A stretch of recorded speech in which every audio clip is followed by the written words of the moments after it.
Hello alkanes तथा halo arene. Organic chemistry का first chapter है हेलो एल्केन्स तथा हेलो एरीन।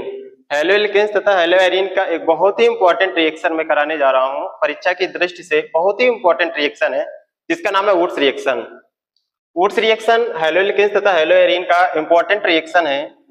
इसमें CH3Cl मेथिल क्लोराइड की क्रिया सोडियम धातु के साथ कराते हैं। ये इसी को तुमको ध्यान देना है कि सोडियम धातु जो होगा वो एल्किल हैलाइड मेथिल क्लोराइड से रिएक्ट करेगा।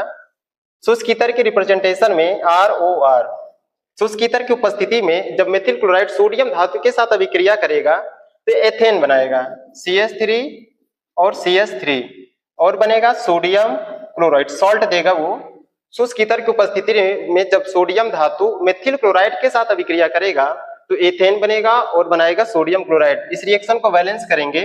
CH3 और CH3 के दो मॉलिक्यूल्स हैं तो इसमें हम 2 का गुणा कर देंगे। क्लोरीन 2 बार हो गया, इसमें भी हम 2 का गुणा कर देंगे। अब सोडियम 2 बार है, 2 टाइम्स है, तो सोडियम में भी हम 2 का क्या कर देंगे, गुणा कर देंगे।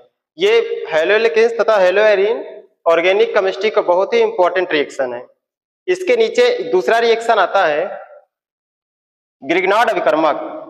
ग्रिग्नार्ड अभिक्रिया है, उससे अभिकर्मक देता है वो, जैसे CH3 CH2Cl एथिल क्लोराइड।